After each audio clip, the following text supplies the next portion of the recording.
Tonight, Farhang Foundation has the extreme pleasure of presenting the Los Angeles premiere of the brilliant new film Tatami.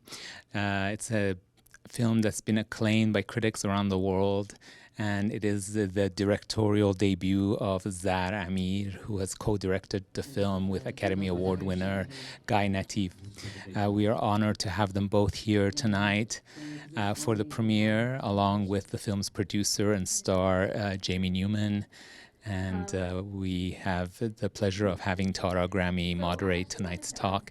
This is an incredible opportunity to present this brilliant film about perseverance, resilience, and the power of being a champion and fighting for what you believe in. And I was blown away by this film, and I would recommend that everybody comes and sees the film. The film will be screening all over the United States this month of June. So we recommend everyone to go to farhang.org and look at the screening times and tell all their friends to see this brilliant film. A big thank you to Zar Amir and Guy Nattiv for being here with us tonight. And this is the third film by Zar Amir that we are presenting, starting with Holy Spider, Shayda, and now Tatami, and we congratulate her on this incredible accomplishment.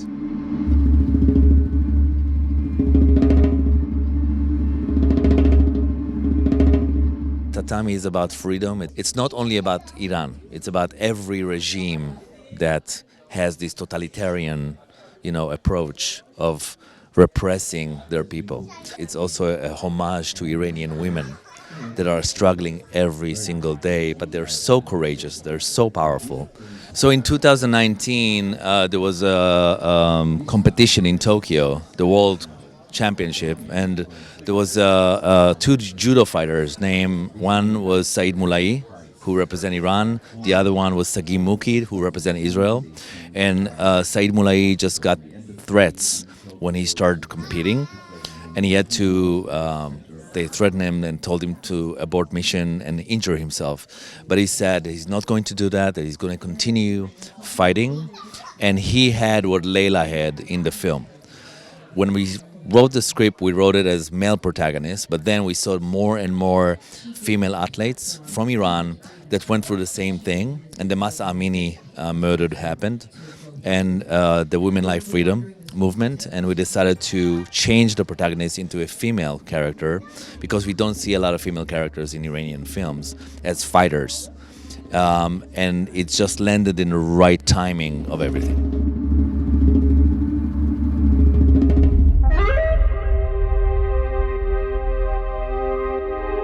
My name is Leila Hosseini. For me, everything started with an audition for this character of Mariam, the coach.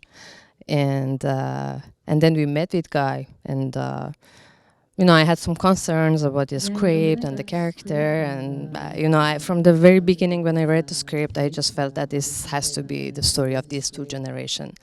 At the same time, this coach that I play had the same story.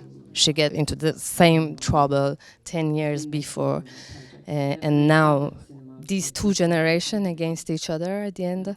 And how they survived these 24 hours. We had lots of discussion about the script and these characters, and at some point Guy offered me this collaboration as co-directors. Everything was so smooth. We were so respectful toward each other, and we always found a way to get on the same page about the story and how we tell it. لیلا اوضاع خیلی خرابه، نمیتونی هر کاری دلت میخواد بکنی. کار داره خیلی بیخ پیدا میکنه. محاله بذارم کسی شانس قهرمان شدن رو ازم بگیره. شما طرف کی هستین؟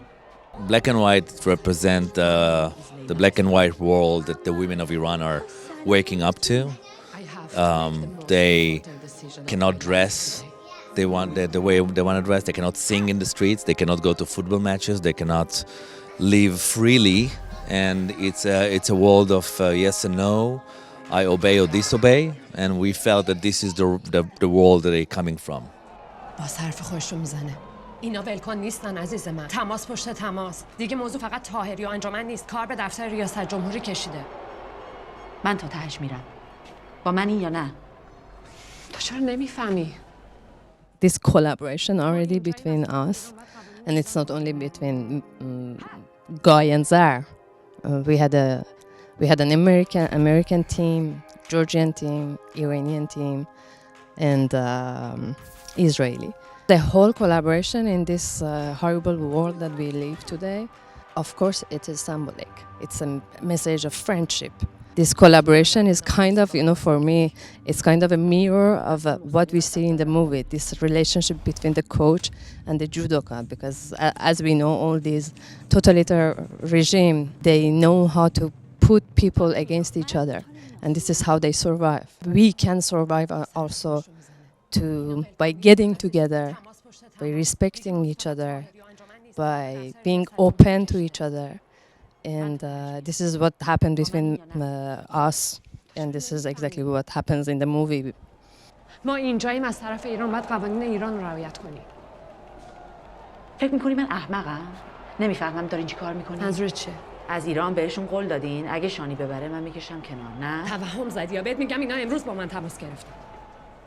قرار شد داستان باکو تکرار نشه. I think the message is that the Israeli people and Iranian people, they want to live together in peace. It's the governments that are having problems with each other. The governments are poisoning everything, but I think that if you ask the normal people from Israel and normal people from Iran, if they want to live together, if they love each other, I think there's no hate between the people.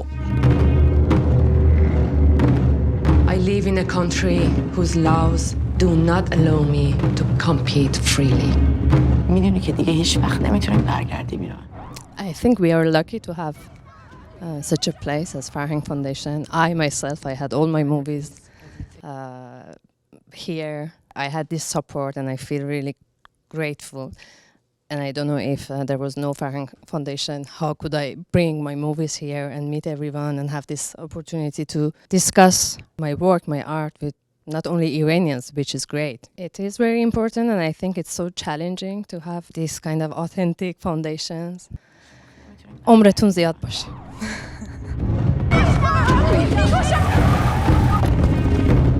I'd rather risk everything کردن بابا. and fight for freedom. I think it's very important to have this organization, and I think it's this event is one of the opportunity for us to open it for Israelis and Persians. There was a mixed audience today from both sides and Americans, and it was so important for us to be part of it. And dignity.